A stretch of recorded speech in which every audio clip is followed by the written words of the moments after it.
നമസ്തേ എല്ലാവർക്കും good morning. ഇന്ന് June 5 ലോക പരിസ്ഥിതി ദിനം അല്ലേ? എല്ലാവർക്കും അറിയാം ഇന്ന് പരിസ്ഥിതി ദിനമാണെന്ന്. അപ്പോൾ നമ്മളെന്താ ചെയ്യണത്? എല്ലാ സ്കൂളുകളിലും അതുപോലെ പൊതുസ്ഥാപനങ്ങളിലൊക്കെ ചെടികൾ നടുക അല്ലേ, മരങ്ങൾ വെക്കുക ഒക്കെ ചെയ്യുന്നുണ്ട്. അപ്പോൾ എന്താണ് പരിസ്ഥിതി ദിനം എന്ന് വെച്ചാൽ? എന്നും പരിസ്ഥിതിയെ സംരക്ഷിക്കണം നമ്മൾ. എന്താണ് പരിസ്ഥിതി എന്ന് വെച്ചാൽ? പരിസ്ഥിതി എന്ന് വെച്ചാൽ പരിതഃ വിദ്യമാന സ്ഥിതി ആണ് പരിസ്ഥിതി. പരിതഃ എന്ന് വെച്ചാൽ ചുറ്റും എന്നർത്ഥം. വിദ്യമാന ഉള്ളതായ സ്ഥിതി, ചുറ്റും ഉള്ളതായ സ്ഥിതിയാണ് പരിസ്ഥിതി. ചുറ്റും എന്ന് വെച്ചാൽ നമുക്ക് ചുറ്റുമുള്ളതായ സ്ഥിതി. എന്തിൻ്റെ സ്ഥിതി? അന്തരീക്ഷ സംബന്ധിനി ഭൂസംബന്ധിനി ച സ്ഥിതി ആണ് പരിസ്ഥിതി. നമുക്ക് ചുറ്റുമുള്ളതായ അന്തരീക്ഷ സംബന്ധവും ഭൂസംബന്ധവുമായിട്ടുള്ള സ്ഥിതിയാണ്. എന്താണ് അന്തരീക്ഷ സംബന്ധമായെന്ന് വെച്ചാൽ അർത്ഥം നമുക്കറിയാമല്ലോ. അന്തരീക്ഷം എന്ന് വെച്ചാൽ എന്തൊക്കെയാണ് ഉള്ളത്? അന്തരീക്ഷത്തിൽ ശുദ്ധമായ വായു നമുക്ക് എല്ലാവർക്കും വേണം അല്ലേ? അശുദ്ധമായ വായു ഒന്നും പാടില്ല എന്നാണ് പറയുക. അപ്പോൾ കാർബൺ ഡൈ ഓക്സൈഡ് കണ്ടമാനം വരാതിരിക്കാനായിട്ട് നമ്മൾ സാധനങ്ങൾ അധികം കത്തിച്ച് പുകയൊന്നും നിറയ്ക്കാൻ പാടില്ല, ദുർഗന്ധങ്ങൾ ആവാൻ പാടില്ല. പിന്നെ നിറയെ ഓക്സിജൻ ഉണ്ടാവണം. അപ്പോൾ ഓക്സിജൻ ഉണ്ടാവാൻ എന്താ ചെയ്യേണ്ടത്? ഓക്സിജൻ ഉണ്ടാവാനായിട്ട് ധാരാളം സസ്യങ്ങൾ നട്ടുപിടിപ്പിക്കണം. സസ്യങ്ങൾ നമുക്ക് ചുറ്റും സസ്യങ്ങൾ, വൃക്ഷങ്ങളും ലതകളും ഒക്കെ ഉണ്ടെങ്കിൽ ധാരാളം ഓക്സിജൻ ഉണ്ടാവും. അപ്പം നമുക്ക് ഇഷ്ടമായിട്ട് സുഖമായിട്ട് ശ്വസിക്കാം നല്ല ഓക്സിജൻ. പക്ഷേ അവിടെ കുറേ ആൾക്കാർ അവിടെ ഇവിടെയൊക്കെ തീയിടുക, പുകയുണ്ടാക്കുക, അങ്ങനെയൊക്കെ ചെയ്താൽ എന്താ ഉണ്ടാവുക? അതുപോലെ കീടനാശിനികളൊക്കെ തളിക്കുക. അപ്പോൾ ദുർഗന്ധം, വിഷവാതകം ഇതൊക്കെ വന്നിട്ട് നമ്മുടെ ആരോഗ്യത്തിന് ഹാനികരമായി തീരുന്നു. അപ്പോൾ അങ്ങനെ പാടില്ല. അതിനെന്തൊക്കെ ചെയ്യണം? തീയിടാൻ പാടില്ല. അതുപോലെ വിഷവാതകങ്ങൾ ഇങ്ങനെ അടിച്ച് നമ്മുടെ പരിസരം മലിനമാക്കാൻ പാടില്ല. ഓക്സിജൻ നിറയെ ഉണ്ടാവണം. അതിന് വൃക്ഷങ്ങൾ നട്ടുപിടിപ്പിക്കുക തന്നെയാണ് വേണ്ടത് അല്ലേ? ഓക്സിജൻ ധാരാളം ഉണ്ടാവാനായിട്ട് നമുക്കറിയാം. ഓക്സിജൻ എങ്ങനെ ഉണ്ടാവണം? വൃക്ഷങ്ങളിൽ നിന്ന് ഉണ്ടാവണം. വൃക്ഷങ്ങളിൽ നിന്ന് എങ്ങനെയാണ് ഓക്സിജൻ ഉണ്ടാവണം നമുക്കറിയാമല്ലോ അല്ലേ? ഈ വൃക്ഷങ്ങൾ പകലൊക്കെ ധാരാളം ഓക്സിജൻ പുറപ്പെടുവിക്കും. നമ്മളൊക്കെ പുറത്തേക്ക് ശ്വസിക്കുന്ന കാർബൺ ഡൈ ഓക്സൈഡിനെ, അതുപോലെ അന്തരീക്ഷത്തിലുണ്ടാകുന്ന കാർബൺ ഡൈ ഓക്സൈഡിനെ ഒക്കെ സ്വീകരിച്ചിട്ടാണ് വൃക്ഷങ്ങൾ ആഹാരം നിർമ്മിക്കുന്നത് അല്ലേ? കാർബൺ ഡൈ ഓക്സൈഡിനെയൊക്കെ സ്വീകരിച്ചിട്ടാണ്. അപ്പോൾ അവർ അതിൽ നിന്ന് പുറത്തേക്ക് വിടുന്നത് ഓക്സിജനാണ്. ആ ഓക്സിജനെ നമ്മൾ സ്വീകരിക്കുന്നു. ശരിക്കും പറഞ്ഞാൽ ഒരു ചക്രം പോലെയാണ്. ജീവജാലങ്ങൾ പുറത്തേക്ക് വിടുന്ന കാർബൺ ഡൈ ഓക്സൈഡിനെ വൃക്ഷലതാദികൾ സ്വീകരിച്ച് സൂര്യപ്രകാശത്തിൻ്റെ സഹായത്തോടു കൂടി ആഹാരം പാകം ചെയ്യുന്നു. പിന്നെ അവർ പകരം നമുക്ക് നിറയെ ഓക്സിജൻ പുറത്തേക്ക് തരുന്നു. അപ്പം നമ്മളത് വീണ്ടും ശ്വസിക്കുന്നു. അതങ്ങനെ ഒരു ചക്രമായിട്ട് അല്ലേ വർത്തിക്കുകയാണ്. അപ്പോൾ ധാരാളം വൃക്ഷങ്ങൾ നമ്മുടെ ചുറ്റും നട്ടുപിടിപ്പിക്കാനായിട്ട് ശ്രദ്ധിക്കണം. അതിനാണ് നമ്മൾ പരിസ്ഥിതി ദിനത്തിന് ചെടികൾ വെക്കണതൊക്കെ അല്ലേ, മരങ്ങൾ വെക്കണത്. പറയുന്നുണ്ടല്ലോ, ഒരു തൈ നടാം നമുക്കമ്മയ്ക്ക് വേണ്ടി എന്നൊക്കെ പാട്ടില്ലേ? പിന്നെ ഈ ഭൂസംബന്ധിനിയായിട്ടുള്ള സ്ഥിതി അതെന്താണെന്ന് വെച്ചാൽ, നമുക്ക് ഓക്സിജൻ എപ്രകാരമാണോ നമുക്ക് അത്യന്താപേക്ഷിതമായിട്ടുള്ളത്, അതുപോലെ തന്നെയാണ് ശുദ്ധമായ ജലവും. അപ്പം ജലം എവിടുന്നാണ് കിട്ടണേ? മഴ പെയ്തിട്ടാണ് ജലം കിട്ടുക. ഈ മഴ പെയ്ത ജലത്തിനെ നമ്മൾ സംരക്ഷിക്കണം. എങ്ങനെ സംരക്ഷിക്കാം? നമ്മൾ കിണറുകളിലോ കുളത്തിലോ ഒക്കെ ഇട്ട് സംരക്ഷിച്ച് വയ്ക്കാം. അതിന് നമുക്ക് വീണ്ടും ഉപയോഗിക്കാൻ പറ്റും. അപ്പോൾ ആ വെള്ളം ഒഴുകി എങ്ങും പോവാതെ നമ്മുടെ തന്നെ പറമ്പുകളിൽ, നമ്മുടെ തന്നെ ഭൂമിയിൽ അത് വീണ് അവിടെ താഴാനായിട്ട് അനുവദിക്കണം. അതിനായിട്ട് ഭൂമി തട്ടായിട്ട് തിരിച്ച്, ചെരുവില്ലാതെ തട്ടായിട്ട് തിരിച്ചിട്ട് ഭൂമിയിൽ വീഴുന്ന വെള്ളം ഭൂമിക്കടിയിലേക്ക് താഴാനായിട്ട് അനുവദിക്കണം. നമുക്കറിയാം ഭൂമിയിൽ നിറയെ ചപ്പുചവറുകളൊക്കെ വീണിട്ട് വൃക്ഷങ്ങളുടെയൊക്കെ ജീർണിച്ച അവശിഷ്ടങ്ങളൊക്കെ വീണ് അതൊക്കെ അതിൻ്റെ കടക്കെ തന്നെ കിടന്ന്, കത്തിച്ച് കളയരുതെന്ന് പറയാൻ കാരണം അതാണ്, അതിൻ്റെ കടക്കെ തന്നെ കിടന്ന് അതവിടെ അടിഞ്ഞുകൂടി അത് ദ്രവിച്ച് പിന്നെ വെള്ളം വീഴും. അങ്ങനെ ഒരു സ്പോഞ്ച് മയമായിട്ടുള്ള ഒരു പരവതാനി പോലെ ഭൂമിയിലുണ്ടാവും.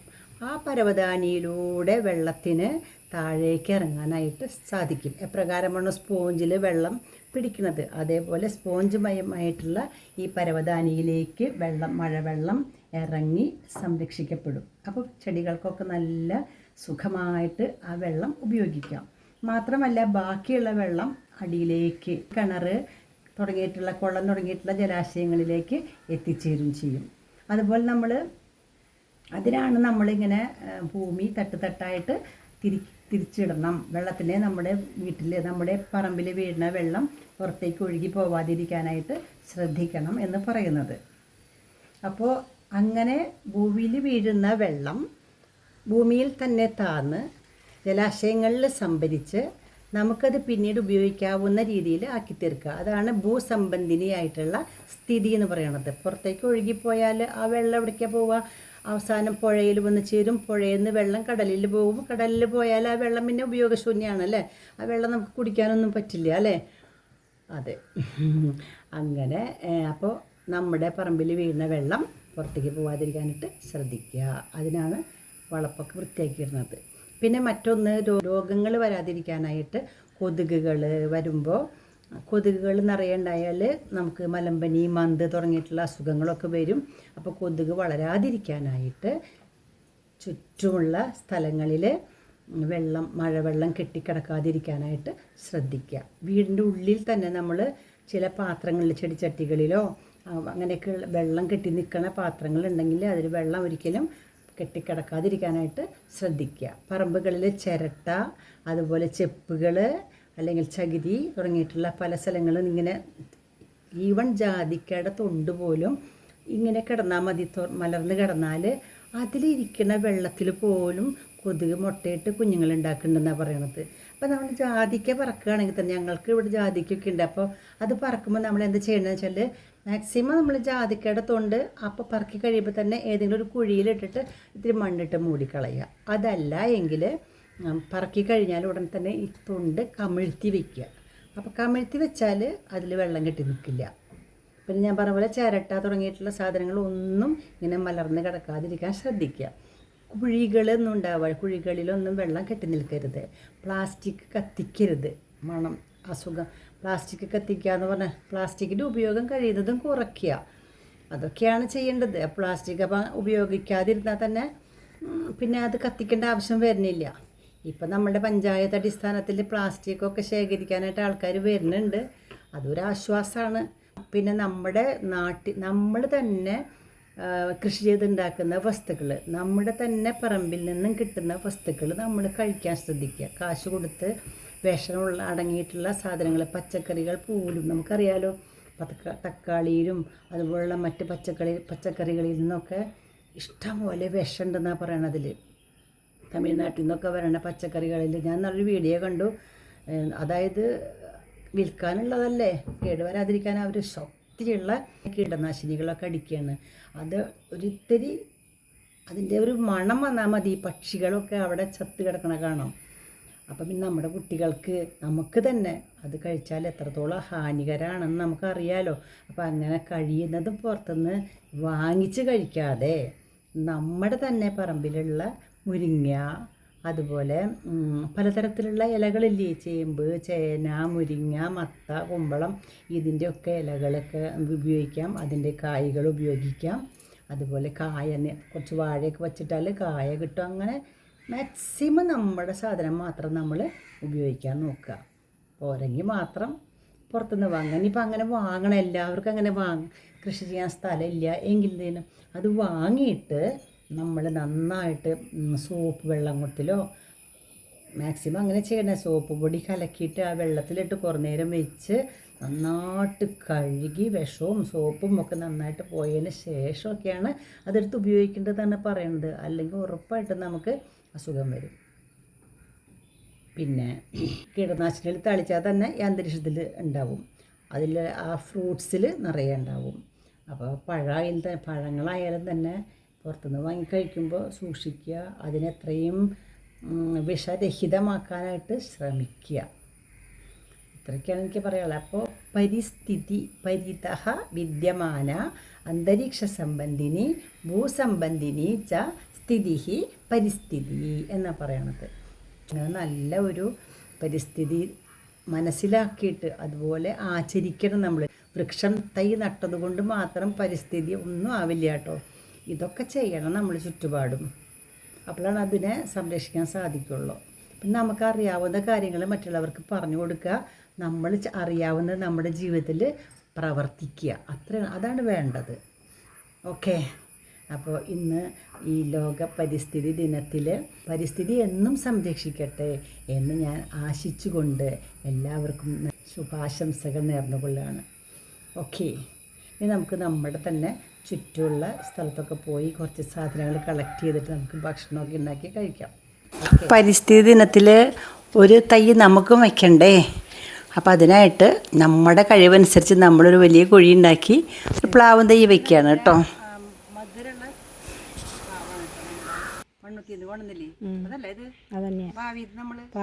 അപ്പം ജയശ്രീ കുഴിച്ച് തന്ന കുഴിയിൽ ഞാനൊരു കുഞ്ഞിപ്ലാവ് വയ്ക്കുകയാണ് കേട്ടോ.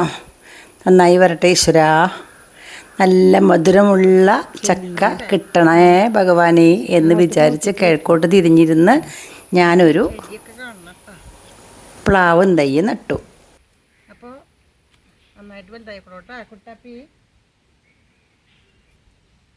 ഓക്കെ, ആക്കണ്ടേ? അപ്പം നമ്മൾ ഇവിടെ ഒരു തൈ വെച്ചു. വെള്ളം ഒഴിക്കണ്ടേ? ഇത്ര അമ്മയ്ക്ക് വേണ്ടി ഒരു തൈ നടാം, കൊച്ചു കിളികൾക്ക് വേണ്ടി. ഞാൻ നട്ടു, ജയശ്രീ വെള്ളം ഒഴിച്ചു. അപ്പോൾ ഈ രാജേട്ടൻ പറഞ്ഞ പോലെ ആർക്കാ കൂടുതൽ ഇമ്പോർട്ടൻസ്?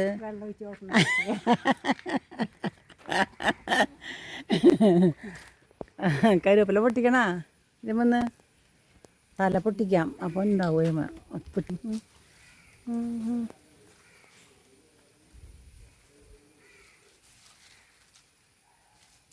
ഇറക്കി വെച്ച് പൊട്ടിച്ചോളൂ, അത് പൊട്ടി നനയ്ക്കട്ടെ. അങ്ങനെ ആ ചെപ്പ് അതെടുത്തോളൂ, ചെപ്പ് എടുത്തോളൂ. സൂപ്പർ. ഒരു കായ വീണൂല്ല അവിടെ? ശരാ, കാറ്റത്ത് വീണതാട്ടാ, കാറ്റത്ത് വീണതാണ്. രണ്ട് ആദ്യമൊക്കെ പറക്കി കഴിഞ്ഞാൽ എന്ത് ചെയ്യണം? തൊണ്ട് കമഴ്ത്തി വയ്ക്കുക. അപ്പോൾ എന്താ കുഴപ്പമില്ല. ഇങ്ങനെ കമഴ്ത്തി വെച്ചാൽ, മലർത്തി വെച്ചാൽ അതിൻ്റെ ഉള്ളിൽ വെള്ളം നിൽക്കും. വെള്ളം നിന്നാൽ ആ വെള്ളം മതി കൊതുകിന് വളരാനായിട്ട്. ഇങ്ങനെ കമഴ്ത്തി വെച്ചാലോ വെള്ളം നിൽക്കില്ല. അതാണ് ജാതിക്കക്കാർ ചെയ്യേണ്ടത് കേട്ടോ. മുറി കൊല്ലി, എന്താ പേര് പറയണ്ടേ? മുറി പൊട്ടി. അത് ശരി, മുറി പൊട്ടി. കണ്ടോ? ഈ ഭാഗം പച്ച കളർ, ഈ ഭാഗം ചുവപ്പ് കളർ. ഇതിൻ്റെ നീരെടുത്തിട്ട് എൻ്റെ കൈ ഇത്തിരി മുറിഞ്ഞു കേട്ടോ. അപ്പോൾ ഞാനേ അതിൽ വെട്ടാനായിട്ട് ജയശ്രീ ചെടി കൊണ്ടുവന്നു. ഇതാണ് മുറി പൊട്ടി അല്ലെങ്കിൽ മുറി കൊല്ലി എന്നൊക്കെ പറയും. നമ്മുടെ ചുറ്റുമുള്ള സസ്യങ്ങളിൽ നിന്ന് പറിച്ചതാണത്. നല്ല ഔഷധമാണ് കേട്ടോ. ഇതാ കണ്ടോ നീര്? പുരട്ടിയാൽ പിന്നെ ഒന്നും ചെയ്യണ്ട. ഇതാ കണ്ടോ? ചോറ് വന്നു കണ്ടോ? ഇത് ശരിക്കും പറഞ്ഞാൽ നമ്മൾ ഉള്ളി അല്ലെങ്കിൽ എന്താ പറയുക, കമ്മ്യൂണിസ്റ്റ് വെച്ച് ഒഴിക്കില്ലേ പണ്ട്?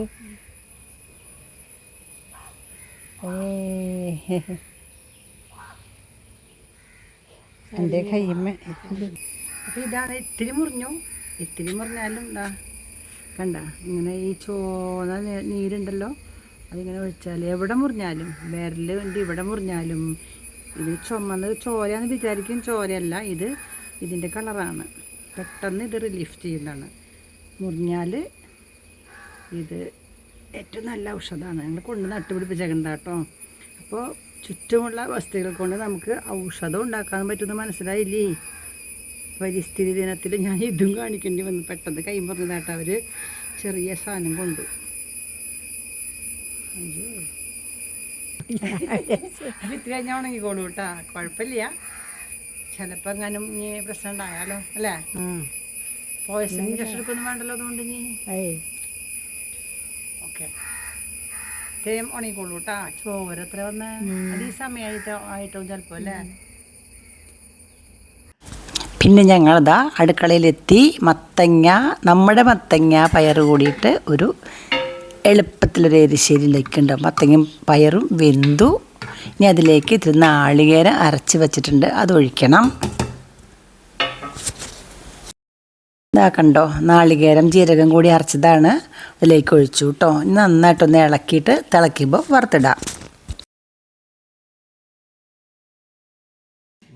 ഇന്നലെ മാമ്പഴം കിട്ടിയതാണ് കേട്ടോ. മാമ്പഴം ഞാൻ വരട്ടിയതാണ് കേട്ടോ ഇത്. അപ്പോൾ വരട്ടി മാമ്പഴം വെച്ചതാണ്. അത് ഞാൻ ചോറും പാത്രത്തിൽ പകർത്തിയിട്ട് ഫ്രിഡ്ജ് വയ്ക്കാൻ പോവാണ്. നല്ല രസം, മധുരമുള്ള നല്ല രസമാട്ടോ അത്. ജാമ് പോലെയുണ്ട് കേട്ടോ അത്.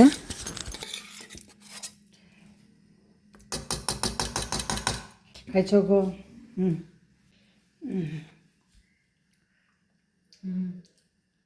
അല്ലേ ജാമന്നെ. ഇതിപ്പോൾ ബ്രെഡൊക്കെ കഴിക്കാൻ പറ്റും അതുകൊണ്ട് കൂട്ടിയിട്ട് കഴിക്കാം. അടിപൊളി.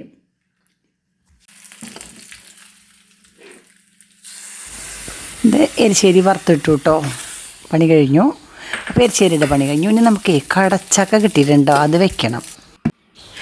സവാള, നാളികേരക്കൊത്ത്, പിന്നെ ഇഞ്ചി, വെളുത്തുള്ളി, പച്ചമുളക്, കറിവേപ്പില ഇതൊക്കെ ഇട്ടിട്ടാണ് വയ്ക്കുന്നത്. മസാലയൊക്കെ ഇട്ട് വെക്കണ കടച്ചക്കയാണ് കേട്ടോ അത്.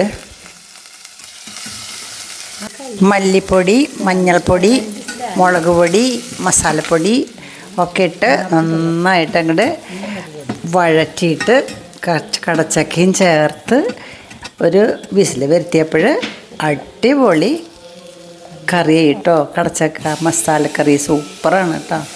നോക്കിക്കോളൂ നിങ്ങൾ ഉണ്ടാക്കിയിട്ട്.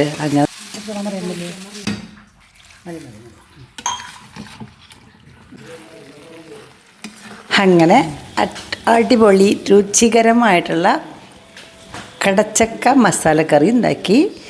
ചോറ് വിളമ്പി.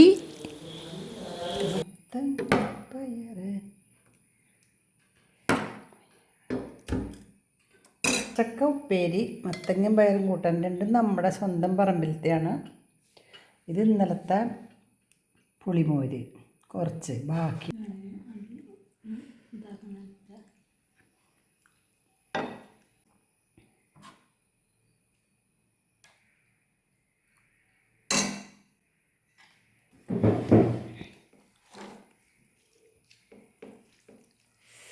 കടച്ചക്ക എന്നെ നോക്കൂ.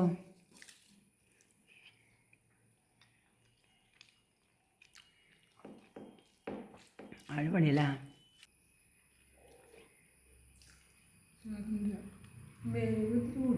കൂടിയാ